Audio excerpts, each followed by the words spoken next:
Brady Ambrat, and I'm going to be talking about steampunk. Steampunk is a subculture of science fiction and fantasy based on 20,000 Leagues Under the Sea, Jules Verne, and then H.G. Wells' War of the Worlds, which was published in 1897, and I believe Jules Verne was published in 1847. These are basically taking steam and building robots with them, and it's instead of going digital, we went with steam. So that's what steampunk is based on. It's like fashion and aesthetics. It's based on science and fantasy, and as well as fans getting together for conventions. So with the science fiction and fantasy, as Sam Pacino in Writer's Digest 2014 said, it's not just, it's science. Science is inevitable, but steampunk faces it as if we went forward with steam instead of with, like I said earlier, instead of digital and electricity. So it's a lot of robots, a lot of brass, a lot of gears and clockworks. With the fashion, you can see it, like the goggles are like one of the mainstream fashion items, the scarves, and it's a lot of, a lot of current steampunk is based on dystopian universe, like post-apocalyptic worlds.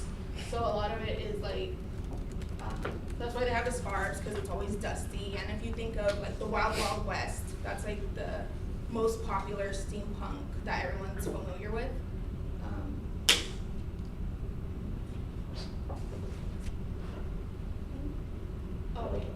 And as Rotham in Time Magazine said, it's not just Victorian era gear, it's owning your individuality and expressing your creativity, and owning and just like not being afraid to be yourself. Actually, this is one of my friends. I went to high school with him. He actually makes steampunk stuff, and so I talked to him about a lot of this. I thought it was cool. So conventions. Fans get together and they do have like steampunk conventions, just like Comic-Con. I think actually steampunk has a little section in Comic-Con. But it's important for fans. They get together and it's not just expressing themselves, but they are able to get together and swap ideas and learn secrets, and because a lot of the stuff they make themselves. They spend a lot of time getting together. I know my friend, he would spend like months and months and months prepping for a convention and getting together with everybody to learn like new things, and like every year they just build on new stuff. Like Stover from Washington Post 2013 said, conventions are for fans and friends to get together for each other as well as themselves, and learning new secrets and just having a fun time. So, I'm getting towards the end. So Steampunk Journal is like the biggest website that I found. They have articles, they have interviews, and I think I'm really short. They have articles, interviews, a lot of different authors.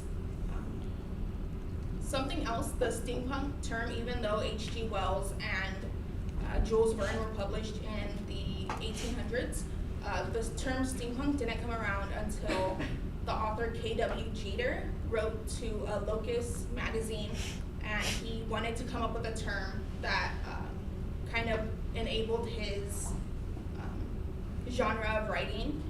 And in it, he's like, oh, instead of, he coined the term steampunk, and that was the first time it was ever written down, was 1987.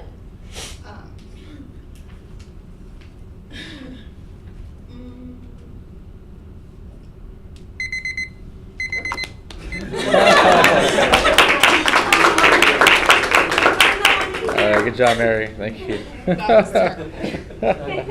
Good job. All right, Francisco. You did a good job. Yeah, you did good.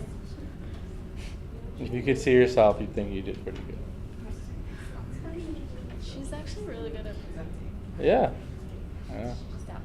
She just doubts herself. About her while she's right here. It's okay. She can't hear us anyway. All right, you ready? Here we go. Hello everyone, my name is Francisco Hernandez, and today I'm going to be talking about the subculture of street racing. So how dangerous is street racing? So according to Fox News, 2008 Associated Press, about 108 people were killed between 2001 and 2006 due to street racing. California had 188, Texas had 128. So it just kind of goes to show how more irresponsible people are when it comes to street racing in California. So today I'm going to be talking about outcomes, accommodations, and lifestyles. One of the major outcomes is death. Obviously, people can be pretty reckless when they're street racing. Obviously, it's not safe at all. That's why it's not allowed. Also, according to the State of California DMV website, 2017, spectators, people who are just watching, are subject to the same penalties as people who are actually street racing, which could be jail time. They can have their car towed, fines up to $1,000. In my opinion, I really don't think some of those things are enough to keep people from doing those things. I think they should put in more, punishments for people who do those kind of things. Next, we're going to talk about accommodations. So accommodations can be racetracks. So for example, here, if you live in the area, there's a Irwindale Speedway. So people who like to go fast, street race, whatever, instead of doing it illegally, they can go over to Irwindale Speedway. Every Thursday they have street racing. Anyone can go. They pay $20, and you can race your car all night.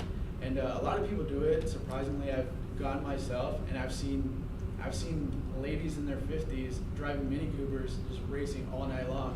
So I mean, really, anyone can do it. You don't need a special license or a permit or anything. You just pay your fee and you race all night long.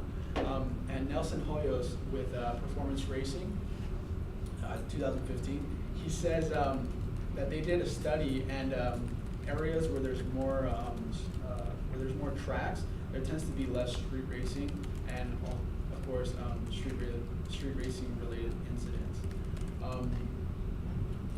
He also says that these racetracks, they offer the same thrill without as many risks. So obviously, like I was saying, you can go and you can go as fast as you can, or as fast as you want, I'm sorry. And like I said, you can do it all night long. And of course, they have barriers, and they have safety precautions set in place. So they have like the ambulance there, just in case anything does happen, God forbid. But yeah, they have all those things set in stone, and you can be a spectator. You can actually watch. They have bleachers, and you're far enough away from the cars and everything. And I think as a spectator, you pay like $10, $15, something like that. You can go and you can watch the street races, and it's pretty cool. Thursday night. Next, I'll be talking about lifestyle. So, some people usually start street racing because it's in their family. A lot of people have done it before. A lot of their friends do it. So Dale Earnhardt Jr., that's an example that I wanted to use. He's not a street racer. He's a NASCAR driver. But his dad, Dale Earnhardt, he did NASCAR, and that's why Dale Earnhardt Jr. got into racing, because his dad did it. So it just kind of goes to show, if someone in your family is doing something, you're more than likely to do the same thing. A lot of street racers are risk takers and can be considered irresponsible, like I've said before, because I mean it causes accidents, it causes deaths, and sometimes when people are behind the wheel, they're not thinking, or even they are thinking because they know something bad can happen, but they do it anyways. So that's why some of these people can be considered irresponsible. One of the quotes that I used is from the Fast and the Furious movie, 2001 Universal Pictures. He said, Dom from the movie, he says, I live my life a quarter mile at a time, something like that. And as crazy as that sounds, a lot of people take it to heart, and they keep going out there, they keep racing, and they don't care about the consequences. And lastly, there's some people that do it as a hobby. So a lot of kids grow up with their dads fixing cars, whatever it is that they do, and they start working on cars. And as they get older enough to drive those cars, they want to go fast. Obviously, they start putting in new stuff in their cars, and yeah, they start racing. And since they're so young, they either don't think about the consequences or they don't care. So they punch it and they go as fast as they can. Yeah. Okay, so it was outcomes, accommodations, and lifestyle. If you want to learn more, you can go on to discovery.com/Street Outlaws. Street Outlaws is actually a show, it's a documentary on Discovery Channel. It's about street racers, and they're actually pretty responsible about their street racing, and it's kind of cool to see how they set up the streets when they race. Sometimes they do block off the streets, so like I said, that's why I said they're kind of responsible about it. Or you can go and watch the Fast and the Furious movies, 1, 2, or 3, because other ones don't really have much to do. All right, man. Good job. Good job, man. What number were you? 6, but I went 7. 7. Mike's 8. Yeah.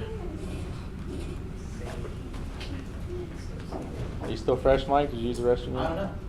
Okay. We'll see.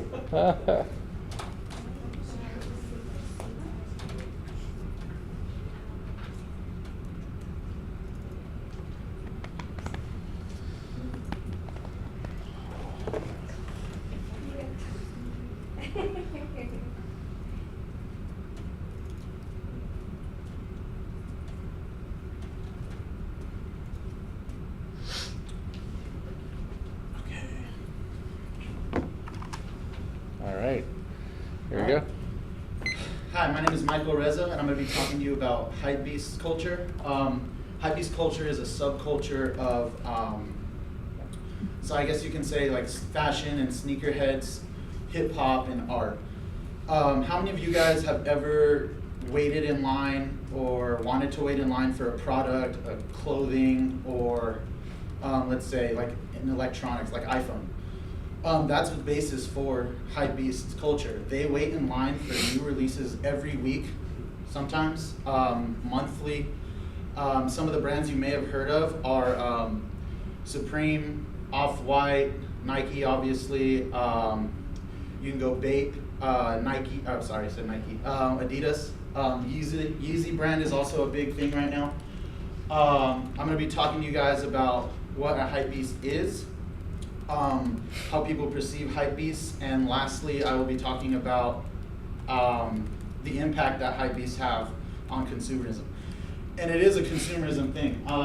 So my first point, what hypebeast culture is, like I said, it's the brands. So big brands like Supreme, you guys will notice, they have releases once or twice a week, and the lines are down the street on Fairfax. And they have locations in San Francisco, and they have locations in New York. A new one in New York in the Bronx coming, I think, next year. According to Grant, Complex 2016, they're looking to collaborate with other brands. So shoe brands are looking to collaborate with these clothing brands. Clothing brands are looking to collaborate with shoe companies. A lot of these companies are they're involved a lot with hip hop, and they're involved with art, and it's a big time consumerism thing. It's actually looked upon as a negative light, and you'll see that in this next slide. People perceive hypebeast in as it's kind of a slur. You call someone a hypebeast, but some of them wear it as a badge of honor. According to Herring of WLRN in 2013. It's referred to as someone who buys clothes and products and shoes just for status. So a lot of these guys, they just buy this stuff just so they can have it. They may not even like it. So it might be a shoe that's ugly, but people want it, and it costs a lot of money. They're spending an inordinate amount of money on products they may not even like. So that's another thing.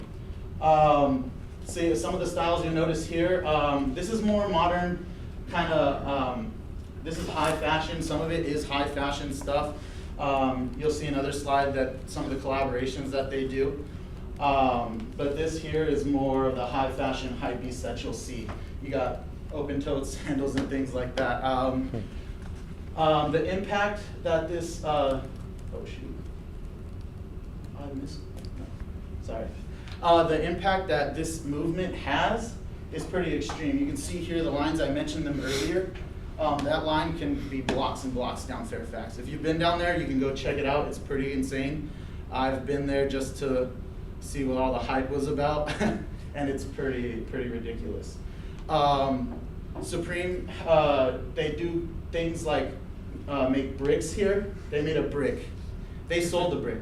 That brick, according to Komami of The Guardian in 2016, sold for $30 a piece, each brick. Each brick sold for $30, and it sold out in 30 minutes. Immediately after that, eBay, you can see it on eBay for up to $1,000. So that's kind of the magnitude that this movement has. So yeah, $1,000 each brick if you want one right now. And according to the same source, if you want to build a house out of that brick, it's up to $4 million. It goes to that reach. People go wait in line for these products. There's a product, they make crowbars, they make, yeah, fire hydrants. Louis Vuitton and Supreme collaborated on clothing and bags. They have a 30 to 35 piece bag set, and each of those pieces are from $100 to over $1,000 a piece. Like I said, crowbars. A lot of their products, especially, are under some scrutiny because they kind of seem violent. Like I said, crowbars, hammers, bricks. But that's the art part of the hypebeast movement. So these people in line are using this as a status. If you have this stuff, you're on the upper echelon of hypebeast culture. Lastly, also, that is the end, I'm sorry. Yeah, my topics were, what is hypebeast culture? Oh my gosh, I'm struggling. How people perceive hypebeasts and the impact that it has.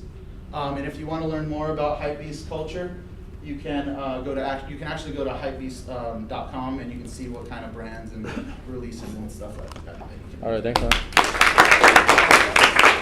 I had it and I lost it. Pretty good. Good job. I can't remember the company, but they were selling a rock.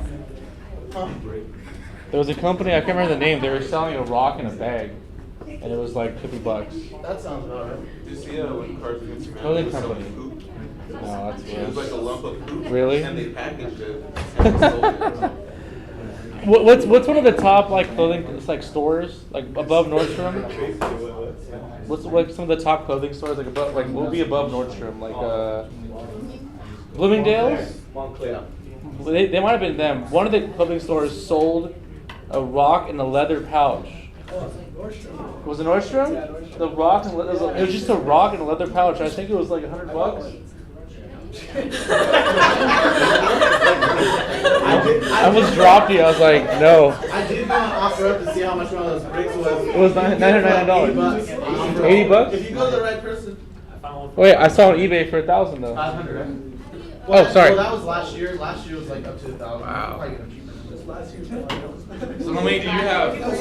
How many bricks do you have? I have none. I'm not a high beast. Yeah. I wear it. Yeah. You didn't get a high beast? Oh my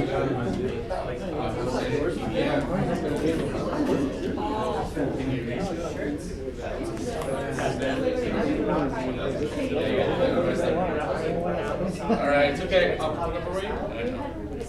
Number 9. Number 9. Okay, who's number 10? Number 10. All right, you're going.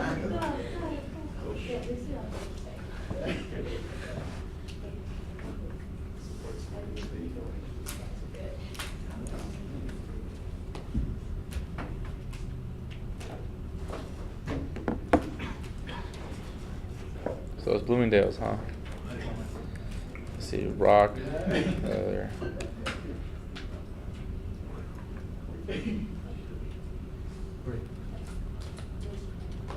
No, that's not it. That's not it.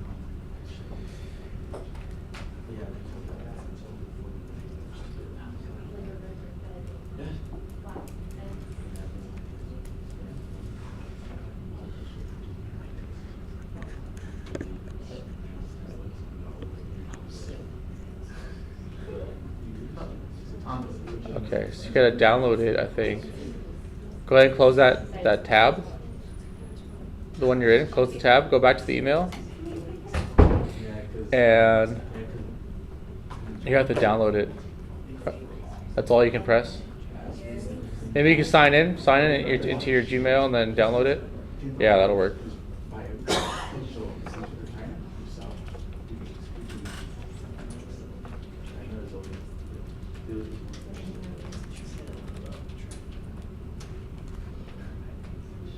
No, it was Nordstrom. It was Nordstrom. It's a leather rock. It's a rock and leather pouch for $85. And they sold out. Can you send me a link to that? Just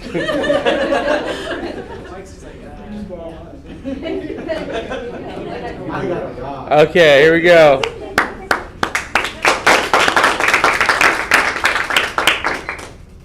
Hello, my name is Kimberly, and I'm going to talk about female bodybuilding. The right button, yeah. So it is a subculture that involves bulging biceps, picking on things, and never-ending workouts. And as for many women, it also involves being stared at, whispered about, and even insulted because their bodies are like different, or I guess they're jealous. And also it involves more than just like pumping iron like through many like hours and pushing their genetics to the limits, but also they put like their bodies at risk just for like 60 seconds on stage, because they could have like irreversible changes to their body, and they could also be like, they could also get like obsessed into the subculture of bodybuilding. And also I wanted to share in ABC News, they didn't mention the author, but it was in 2016. They shared the story of Arnoldi, which was a former bodybuilder. She started at the age of 33 when she wanted to get back in shape after the birth of her second child.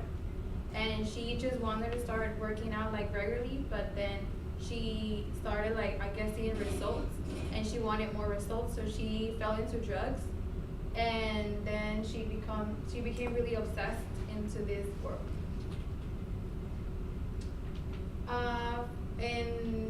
So my source is Sunny from the Journal Standard 2017.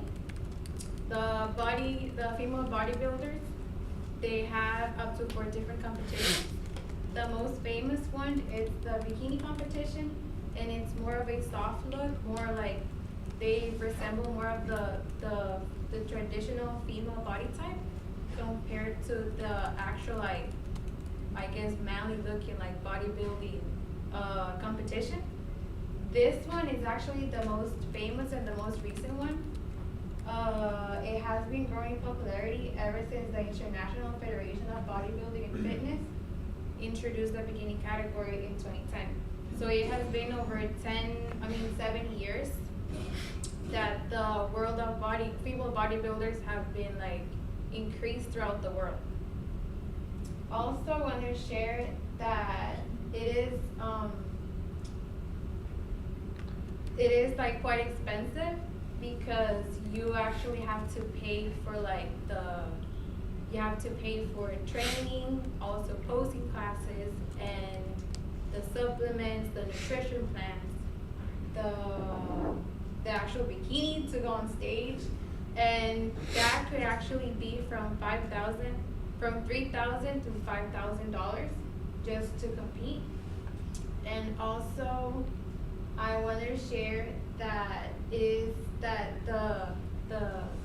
bikini competition, they actually, you could actually compete in you could actually prepare for a bikini competition like in 12 weeks, but you actually have to be like really like strict on your diet, because your diet makes up like the 90% of your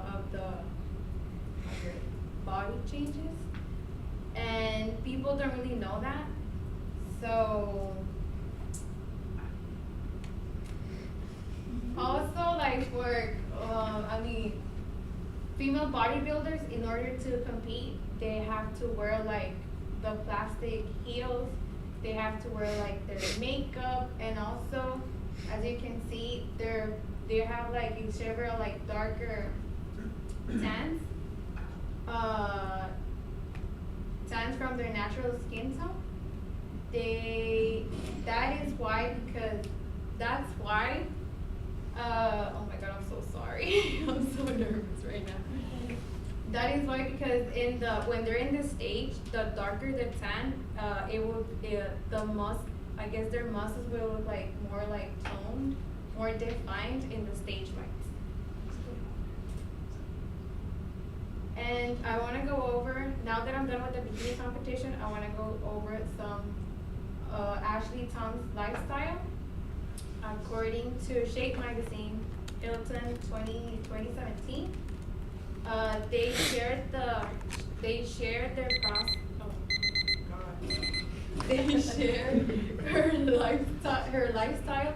Well, basically, she has to eat clean like every day, like from, oh my god, I'm so sorry, that thing is dirty. So she has to eat clean, and then she has to train up to like two times a day, and she has to like eat like up to 7 to 8 times a day. And also, I wanted to talk about some of the health effects. For example, there's breast reduction, since breasts are actually composed of body fat, fatty tissue. So when you're into bodybuilding, you are below the 12% of body fat.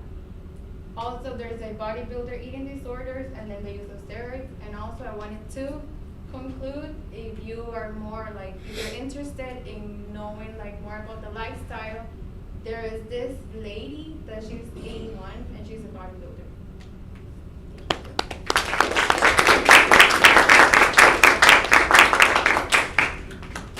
All right, good job, thank you.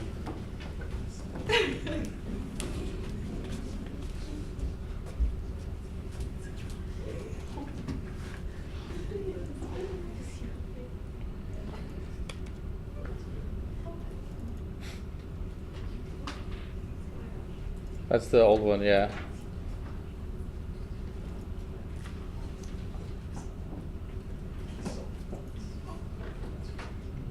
It hasn't gone through yet. I'm gonna go back to exit search.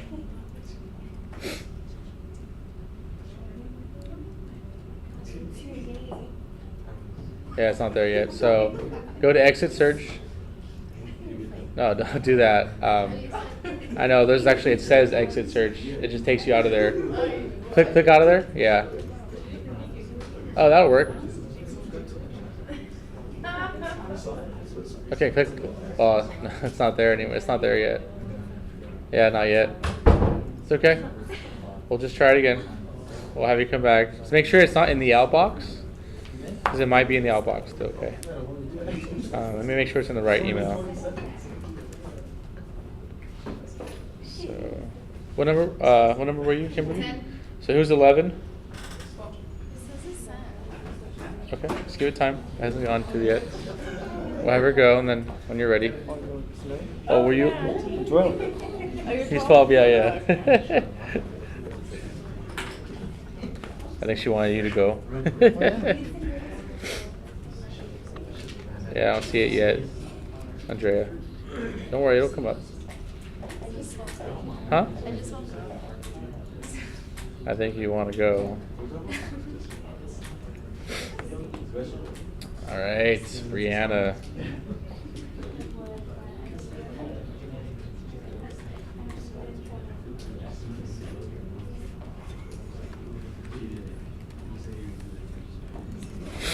You ready? Come on, here we go. All right. Clap you first.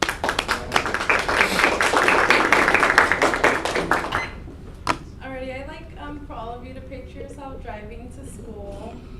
You're doing your thing, whatever it may be, listening to music on the phone, and Bluetooth, of course. And you see some lights go off behind you. You proceed to drive. You realize that you're being stopped. You pull over. How do you begin to feel? Are you nervous? Do you not see it as a big deal? Do you begin to sweat? How are you perceiving this to go? And the way you're feeling, is it based off past experiences with police officers, things you saw on the news, whether you know like if your neighbor's a police officer? The way you're feeling, I would like you to think if it's due of like something you've encountered or something you saw on TV. My main topics will be how the police feel that they're misinterpreted by the general public, how the general public perceives the police, and after I will show you some results of surveys that police officers and the public have participated in. So, according to the Justice Department, which is monitored by the U.S. government, the responsibility of a police officer is to protect and serve its citizens by enforcing laws and attempt to prevent crimes from happening. With new technology, video footages have came up where it shows some police officers taking advantage of them being the law, and some incidents that were just unfortunate, but these all have come to how the public views police officers, whether we trust them, whether we don't, and the citizens' lack in law enforcement has both sides feeling a little uncertain, because that's who we're supposed to look up, or that's who we're supposed to call if we're in danger, and if we're hesitant to call, where does that lead us? Police now feel that, due to some encounters that are on the internet, feel that the citizens don't have faith in cops anymore, and their jobs are now riskier because they now find themselves being cussed out just by them doing their job, just by regular citizens, just because they no longer feel like they can trust them. And that also leads to police officers feeling like they're on their own, like they're their own group. They can only confide in other officers that wear a badge and protect our communities. FewTrends.org conducted a survey where 8,000 police officers from 100 different police departments participated, and they just stated how they feel towards the general public and how the general public feels towards them. These are also from the same source, FewSocialStrengths.org. 9 out of 10 officers feel concerned about their safety while being on the job. I'm sure prior to doing this, I wouldn't think that they would be scared of doing their job. 14% believe that the public does not understand the risk that they take every day. And the misconception of officers leads to believe that that they do need to use aggressive tactics, which the public and some officers don't see eye to eye on, because the public sometimes views that they already do use aggressive tactics. This here is from the National Police Research Academy. And it just shows how the body cam has came in favor of both sides, the police officers and the general public.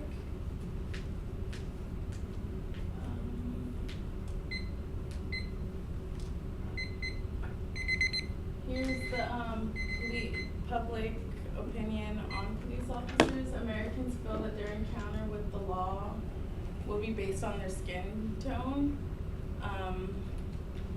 A lot of studies show that minority groups have less fortunate events with police officers. 65% think police officers regularly racially profile Americans, and 63% oppose this practice. Nearly half of Americans think that most police officers think they're above the law. Here's just a picture of the general public and police and law enforcement, how that with time we can hopefully see us as one rather than them being a group and us being another. Thank you.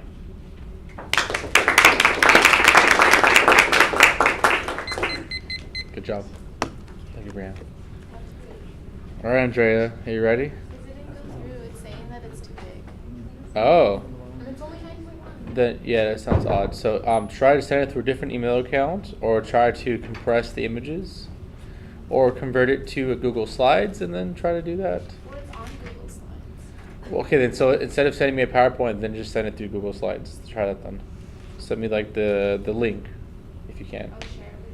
It's okay. We'll come back. Yeah, go ahead and share it. Yeah, try that, and then I'll give you a second or two. Maybe it'll go through. And if not, Brianna, what number were you? 11. Okay. Oh, search is ready to go. All right. Huh? Oh yeah, I saw it. Yeah. Go Diamondbacks, huh? Diamondbacks, Dodgers. Oh no, that's not it. That's this side, huh? That's AL, right? Oh, it's NL, yeah. Okay, that was like Diamondbacks, Dodgers. Wow.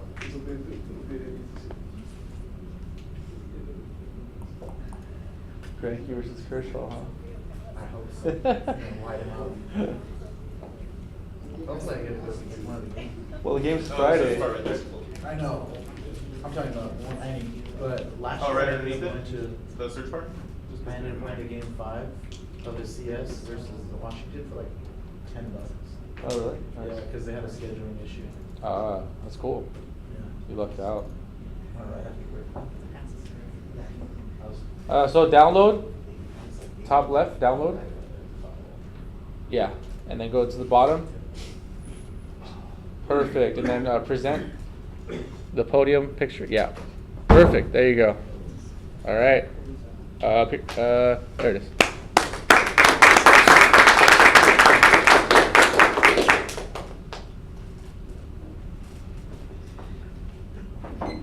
My name is Sergio Servi. My subculture is bull riders. I have a question. Have you ever practiced sport that increase a risk of serious physical injury or even death? Bull riders were born to show their skills in front of the audiences, attempting to stay mounted on a bull while the bull attempts to back them up. This group differ from others because their rural lifestyle, brave attitude, and adventure.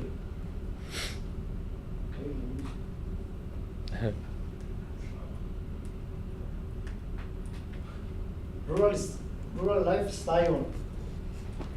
According to Bussard, American Cowboys 2017, the story of bull riding first back in 1850s, when in Texas a group of cowboys decided to do something different. than roping and break horses, and they decide to do something different, like to see how they can do it riding bulls. And those, most of the bull riders born and grew up in farming communities in which the cows and horses are part of their daily life. In those communities, they perform competition between them to share their skills because it is tradition.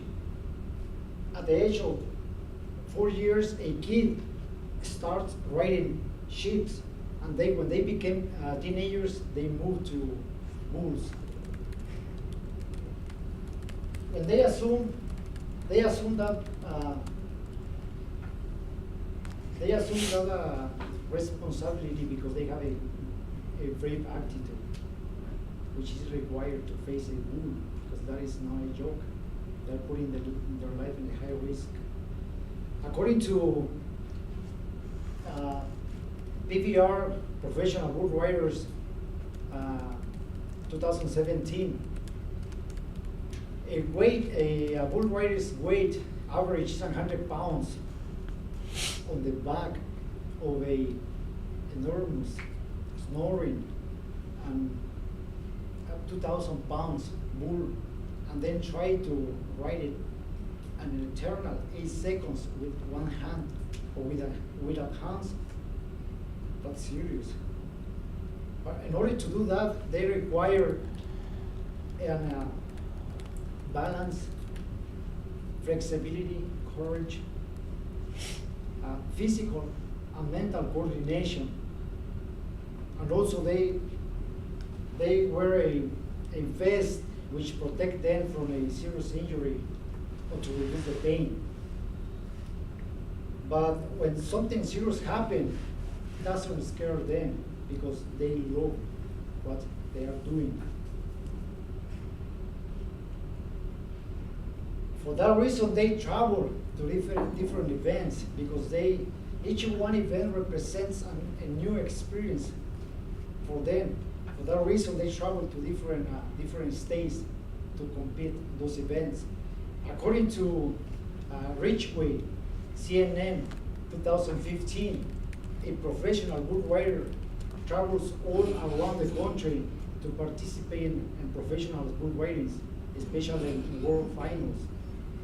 And also they travel every weekend because they meet other bull riders and they share their experiences, because each one event represents if they live or not. It's only 8 seconds. And also they travel to participate in those events to make money from riding bull ridings, and also for sponsorships like a One Group, Levi's, and many others. Bull riders differ from other groups because their rural lifestyle. They born and grew up in farming communities. At the age of 4 years, a kid starts riding the sheep and they move to a bulls. I respect their brave attitude, because to face a enormous, snoring, temperamental 2,000 pounds bull is not easy. And also it's an adventure for them because they travel around the country to meet friends and to know and make money. If you are interested in know more about bull riders' life, I recommend you to visit the PBR website, Professional Bull Riders. You are going to learn more about the statistics of bull riders. Also, you're going to see events, and also recommend you to watch 8 seconds movie to have a whole picture about the bull rider's life.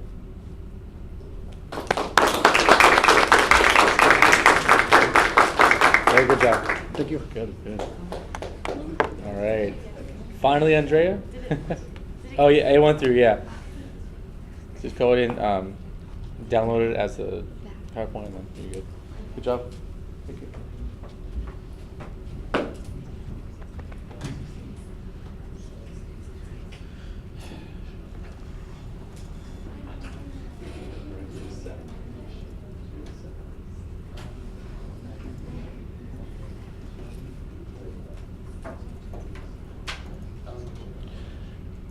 All right, you were 12. Who's number 13? Okay, so you're gonna be next. Number 14, 15. You're 14. Who's 15? 15, and then 16, 17, 18. All right. 19. 19. Oh, sorry. Thank you, Leonard. Andrea, you ready? Here. You gotta think positively. Are you ready? Okay. Are you ready? Yeah. All right. Good. Okay.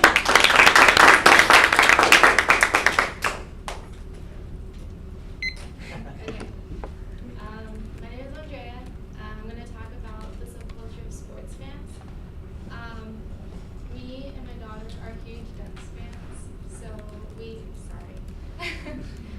Okay. I wanted to ask if anybody has been to like a major sports event, like it's been like hockey or baseball or football, basketball. Many of you.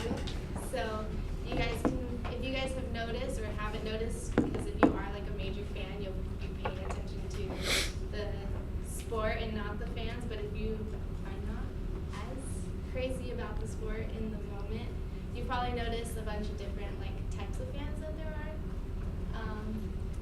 There are 3 different types of fans that I have read that I found on an article written in 2007 by Dennis.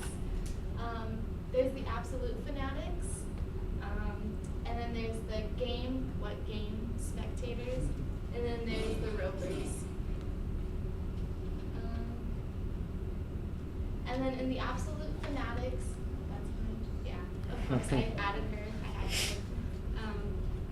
they're the fans that go to every single game, they know everything and are completely dressed up. If you've been to like, I've seen the Steelers games where they paint their faces completely. In hockey, we have like this one guy that goes to every single game that sits like close. He's actually a gift for one of the Ducks, for the Ducks Twitter. He's like face painted like completely and always like is cheering. During playoffs, there's actually a guy that's completely dressed in all the playoffs towels because he goes to every playoff game. He's pretty awesome. I'll take a picture with him. If you go to Disneyland as well, you notice that some of the fans, if you're a really big fan, you'll notice because they'll give each other high fives, especially at Disneyland with the Ducks because they're actually named after one of the Disney movies, The Mighty Ducks. So they give a lot. But you can also notice because I have like, they're like, oh yeah, like let's go Ducks, and they'll be like, what? And you're wearing a shirt. And they're like, oh yeah. And then they just don't really care. They just kind of wear it. There's the game spectators, which don't really watch the game, and then they'll start cheering as soon as everyone else starts cheering. From the article, and then I wrote like, so are they really fans? I mean, that's just me. In the article that I read, he actually did an experiment. He recorded these group of guys. He says that they go in actually like a group of friends.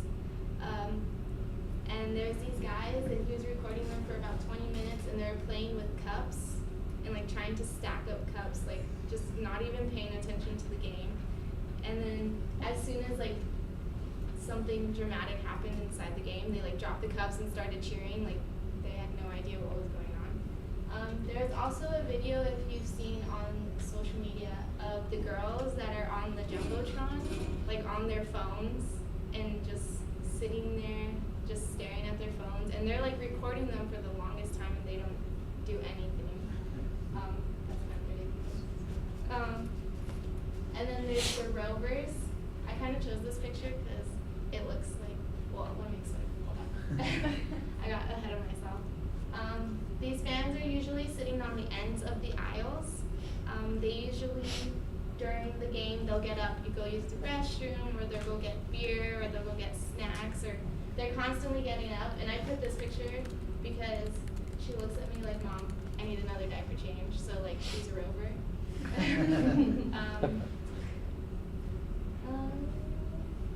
my gosh, I'm shy.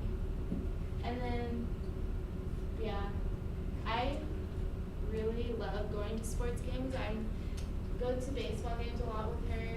She's actually been going to hockey games since she was like 2 months. So the recent game that I went to, I actually noticed like the different types of fans that there are. You can tell there was the one with the face painting, and he did all that. And then there's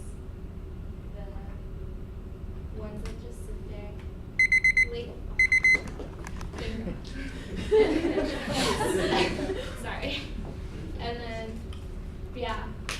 In conclusion, I recommend going to a sports game to, watch the game completely, because I love to watch the game, because her dad tries talking to me and I'm like, can you be quiet? Like, I shut him up. And, but I recommend going to a hockey game too completely, because I feel like you can tell really who's a huge fan and who's not to a hockey game. Because baseball I go to, like, you can just tell who's not really interested. But in hockey, I feel like more of the hockey fans are really intrigued, because it's all fast-paced and there's something happening the whole time, and I love the fights. And that's it. All right, thank you. All right, good job. 8. Number 13. Her cheeks are so cute. They're so cute. But who won the first game in preseason? Who won the first game Doesn't in matter, preseason? preseason. Preseason does not matter. But it's the start of the year. Yeah, I'm excited.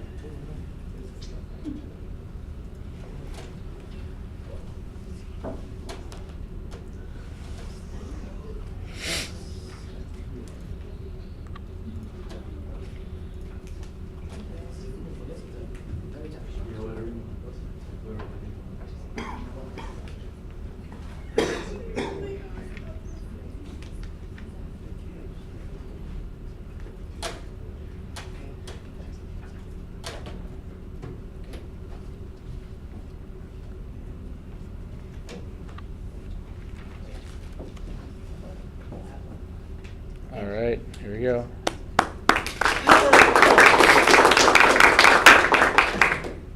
Alright, so I'm Josh. I'm going to be talking about MOBA gamers. Really, there's multiple different kinds of gamers, and this is just one subculture in a gamer subculture. So this is kind of a subculture.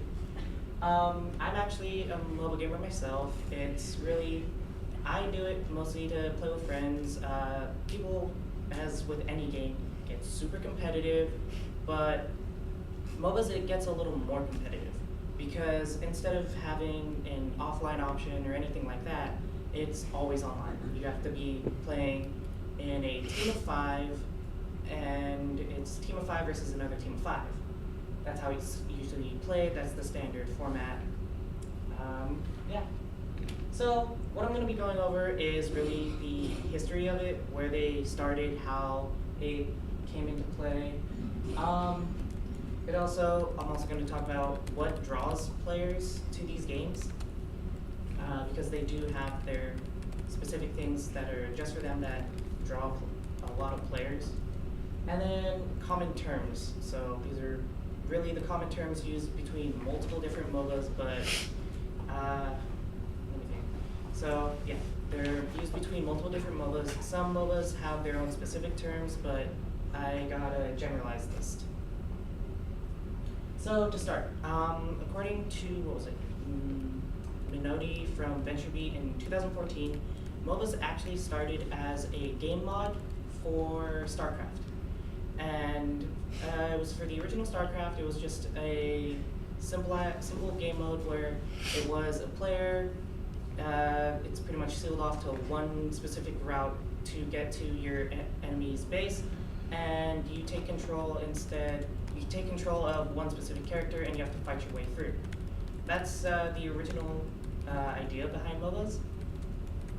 And then after that, some time passed, and with Warcraft 3, I believe it was, another mod came out that turned it into another MOBA, which was then referred to as Defense of the Ancients, which is Dota. So Dota then became very popular and created the standard 3 lanes, 5 teams versus another 5 teams, and get through the other team's defenses first. After Dota, I believe it's League of Legends and Dota 2 were then released in 2009, and those were actually the first MOBAs that weren't mods, and they were actually free to play.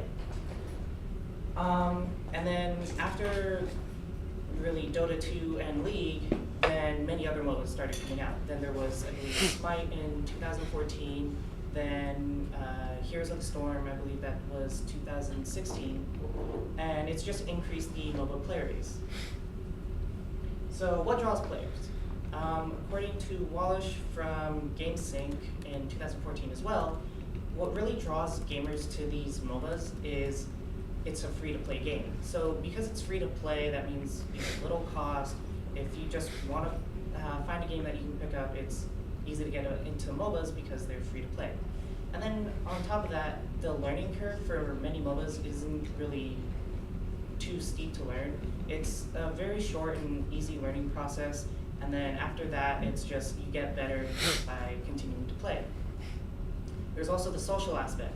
So a really big thing with MOBAs is it's that 5v5 random players if you're going in alone or anything like that. So you have to learn how to communicate and how to work with others so that you in the end can be on the winning side. And sometimes these things end up creating friendships, but then there's also the toxic player who ends up being the one who just starts blaming everyone instead of giving any options on how to improve. They're just saying, no, you all suck, you should just stop playing the game. Those are very frowned upon. And then it's actually a quick format when compared to other games, because most games that are story-driven or multiplayer-driven, you play and it ends up being these long sessions that, if it's a story-driven game, it ends up being hours at a time. You put in hours and hours. But a MOBA, in their game format, it's usually just 60 minutes at most, so about an hour, and that's actually pretty short and pretty good for a gamer. So if they don't have a lot of time on their hands that they can really play, then you end up having MOBAs to lean on. And then from IGN, when they did a poll, these are actually some of the big terms. MOBA itself, which stands for Multiplayer Online Battle Arena. Then there's the lanes, which people refer to as the different lanes to go down.